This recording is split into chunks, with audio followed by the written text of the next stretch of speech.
अस्सलाम वालेकुम। उम्मीद है आप खैरियत से होंगे। आप लोग कमेंट सेक्शन के अंदर बहुत ज़्यादा सवाल करते हैं, तो आज की इस वीडियो के अंदर मैं आप लोगों के सवालात के जवाब दूंगा। बहुत ज़्यादा लोग मसले पूछते हैं तो उन मसलों के हल बताऊंगा। अल्लाह ताला मुझे हक सच कहने की तौफीक दे। पहला सवाल है, किसी ऐसे जाए नमाज पर जिस पर बैतुल्लाह और मस्जिद नबवी बनी हो, नमाज पढ़ना और वैसे ही बैठने का क्या हुक्म है? ऐसे जाए नमाज पर नमाज पढ़ना तो दुरुस्त है जिस पर बैतुल्लाह या मस्जिद नबवी बनी हो, लेकिन उसके ऊपर बैठना ये दुरुस्त नहीं है, ये मुनासिब नहीं है। इससे बचा जाए क्योंकि वो एक मुक़द्दस जगह है जिस पर बैठना दुरुस्त नहीं है। अव्वल तो यही कोशिश करें कि ऐसे जाए नमाज इस्तेमाल ना करें, लेकिन अगर फिर भी घर के अंदर ऐसे जाए नमाज मौजूद हों तो सिर्फ उन पर नमाज पढ़ी जाए। अगला सवाल है, भाई प्लीज़ मेरी बात का जवाब लाजमी दें, क्या हैज़ की हालत में दुरूद पाक पढ़ सकते हैं? जी, हैज़ की हालत में, नापाकी की हालत में दुरूद पाक पढ़ सकते हैं। दुरूद पाक हर हालत में कबूल होता है। अपने फ्यूचर हस्बैंड के बारे में रात को सोने से पहले रोमांटिक ख्यालात सोचती हूँ, क्या ऐसा सोचना ठीक है? अगर अभी तक वो आपके हस्बैंड नहीं बने तो ऐसा सोचना ठीक नहीं है, क्योंकि अभी भी वो आपके लिए गैर महरम है। जैसे गैर महरम के साथ गैर ज़रूरी बात करना ठीक नहीं है, ऐसे ही उसके बारे में ऐसे ख्यालात सोचना भी ठीक नहीं है। हाँ, अगर आपकी शादी हो जाए, वो आपके महरम बन जाएँ, खामिद बन जाएँ, फिर ऐसे ख्यालात सिर्फ सोचना ठीक नहीं बल्कि उनको हकीकत में भी बदलना ठीक है। अगला सवाल है, सिर्फ आमीन कहना चाहिए, सुम्मा आमीन सुन्नत से साबित नहीं है, वो नहीं कहना चाहिए, क्या ये बात ठीक है? सुम्मा आमीन वाकई ही सुन्नत से साबित तो नहीं है, लेकिन फिर भी अगर कोई बंदा कह ले तो इसमें कोई हर्ज नहीं है, क्योंकि सुम्मा का माना होता है फिर। इंसान कहता है आमीन, सुम्मा आमीन, फिर से आमीन, तो इसमें कोई हर्ज नहीं है। वैसे ये चीज़ सुन्नत से साबित नहीं है। अगला सवाल है, मेरी बीवी हम बिस्तरी के वक्त मुझसे किस नहीं करती। मैंने वजह पूछी तो कहती है कि आपके मुंह से बदबू आती है। हालांकि बीवी को शोहर के साथ बोसा लेने में कोई मसला नहीं होना चाहिए। यहाँ पे दोनों की गलती है। मर्द की ज़्यादा है क्योंकि वो अपने मुंह की सफाई नहीं रखता। मुंह को पाक साफ़ रखना चाहिए, ब्रश करके रखे, मिसवाक करे, ताकि उसके शरीके हयात को हम बिस्तरी के वक्त मसला ना बने, कोई तकलीफ़ ना पहुँचे।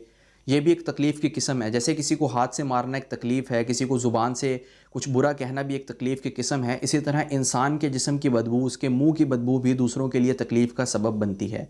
इसलिए मर्द को चाहिए कि वो भी ज़ीनत इख्तियार करे अपनी बीवी के लिए, और बीवी को भी चाहिए कि वो खामिंद के लिए अपनी ज़ीनत इख्तियार करे। साफ़ सुथरा रहें दोनों, ताकि किसी भी किस्म की तकलीफ़ हम बिस्तरी के वक्त एक दूसरे से पेश ना आए। और औरत को ये चाहिए कि वो मर्द की जायज़ ख्वाहिश का ख्याल रखे। अगर औरत नहीं उसकी जायज़ ख्वाहिशात पूरी करेगी तो और कौन करेगा? हाँ, नाजायज़ ख्वाहिश में तो औरत जो है वो मर्द की ख़िलाफ़ वर्जी कर सकती है। अगर वो किसी नाजायज़ ख्वाहिश का इजहार करता है, जैसे कि बहुत ज़्यादा गलत तरीके हैं जो चल पड़े हैं हम बिस्तरी के वक्त, उनके अंदर औरत मना कर सकती है खामिन को। लेकिन खामिन जब एक जायज़ ख्वाहिश का इजहार कर रहा है कि वो बोसा लेना चाहता है, तो औरत को चाहिए कि थोड़ी सी कुर्बानी दे दे और उसके साथ ऐसा कर ले और उसकी इस जायज़ ख्वाहिश को पूरा कर ले। अगला सवाल है, खुसरों को सदका खैरात दे सकते हैं जबकि वो सही सलामत होते हैं और ख़ुद कमा भी सकते हैं?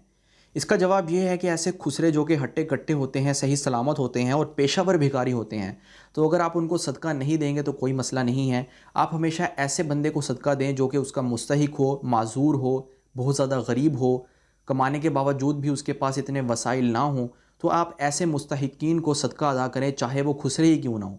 अगला सवाल है, कहा जाता है कि टांगे हिलाना गुनाह है, इसके बारे में रहनुमाई फरमाएं। टांगे हिलाना गुनाह तो नहीं है, लेकिन मजलिस के आदाब के ख़िलाफ़ है। अच्छा नहीं लगता कि इंसान मजलिस में कहीं बैठा हो और अपनी टांगे हिला रहा हो बार बार, इसलिए इससे बचना चाहिए। अगला सवाल है, अगर एहतलाम हो जाए तो कब गुस्ल करना चाहिए? जब एहतलाम हो जाए तो बेहतर तो यही है कि फ़ौरन कुछ देर बाद ही गुस्ल कर लें, लेकिन इतनी ताख़ीर ना करें कि उस नमाज का वक्त निकल जाए। नमाज क़ज़ा होने से पहले पहले गुस्ल कर लें और अपने वक्त में उस नमाज को अदा करें। अगला सवाल है, क्या नस्वार रखने से वज़ू टूट जाता है या सिगरेट पीने से? नस्वार रखने से या सिगरेट पीने से वज़ू तो नहीं टूटेगा, लेकिन बेहतर नहीं है ऐसा करना। अगर वज़ू के दौरान कोई बंदा ऐसा कर लेता है तो उसको चाहिए कि अपने मुंह को दोबारा से साफ़ करे, मिसवाक कर ले या ब्रश कर ले या अच्छे तरीके से कुल्ली कर ले, ताकि उसका असर ख़त्म हो जाए। एक और बात पूछनी है, पीरियड्स के दौरान जो कपड़े हम पहनते हैं, क्या वो कपड़े हम इबादत में पहन सकते हैं धोकर? प्लीज़ इसका जवाब दें। जी बिल्कुल पहन सकते हैं। जब आपने एक कपड़ा पहना है, चाहे वो मर्द हो या औरत, नापाकी की हालत में अगर उसके अंदर कोई नापाकी, कोई ऐसी नजासत लग गई है कि जिसका धोना ज़रूरी है, तो आप कपड़े को पाक करके दोबारा भी पहन सकते हैं और उसमें इबादत भी कर सकते हैं। कपड़े को पाक करने का क्या तरीका होता है कि 3 मरतबा आपने पानी लेना है और हर मरतबा नया पानी लेना है और हर मरतबा उसके अंदर आपने कपड़े को डालकर कपड़े को बाहर निकाल कर निचोड़ना है, तो फिर वो कपड़ा पाक हो जाएगा और आप उसके अंदर इबादत कर सकते हैं। अगला सवाल है, AOA जी, ये गुस्ल करते वक्त वज़ू अगर ना करें तो गुस्ल हो जाएगा कि नहीं? یا غسل کرنے سے پہلے نجاست ہٹا کے وضو لازمی ہے۔ جب انسان غسل کرتا ہے تو اس کا وضو بھی ہو جاتا ہے خود بخود، وضو کرنا ضروری نہیں ہے غسل کے وقت۔ جب انسان نے غسل کے فرض پورے کیے تو اس کا غسل ہو جائے گا اور نجاست بھی خود بخود ہٹ جائے گی۔ بہتر تو یہی ہے کہ پہلے نجاست کو ہٹائے، پھر وضو کرے اور پھر اس کے بعد غسل کرے۔ لیکن اگر انسان غسل کر لیتا ہے اور غسل کے فرائض جو ہیں جیسے ناک کی نرم ہڈی تک پانی ڈالنا اور اسی طرح غرارہ کرنا، حلق تک پانی کو لے کے جانا، اپنے پورے جسم پر پانی اس طرح بہانا کہ کوئی بھی جگہ خشک نہ رہے، تو اس کا وضو بھی ہو جائے گا، نجاست بھی اس سے دور ہو جائے گی اور اس کا غسل بھی ہو جائے گا اور وہ پاک ہو جائے گا۔ السلام علیکم۔ وعلیکم السلام۔ اگر ہم اپنی کسی مراد کو پانے کے لیے کوئی منت مانگتے ہیں اور وہ مراد پوری ہو جاتی ہے تو کیا ہم پر فرض ہے کہ ہم وہ منت پوری کریں، اور اگر ہم منت پوری نہ کریں تو کیا ہوگا؟ اگر آپ منت پوری نہیں کریں گے تو گناہ ملے گا، کیونکہ جب انسان کسی مراد کو پانے کے لیے کوئی نظر مان لیتا ہے اور جب وہ مراد پوری ہو جاتی ہے تو یہ اس پر لازم ہے کہ وہ اس منت کو پورا کرے، اس کام کو پورا کرے۔ مثال کے طور پہ اگر اس نے یہ منت مانی کہ اگر میرا فلاں کام ہو گیا تو میں 50 روپے صدقہ کروں گا یا ایک روزہ رکھوں گا نفلی، تو اب اس کے لیے یہ لازم ہے کہ وہ نفلی روزے کو رکھے یا وہ 50 روپے صدقہ ادا کرے، یہ اس پر لازم ہے۔ اگلا سوال ہے، سفر میں نماز پڑھنے کا کیا حکم ہے؟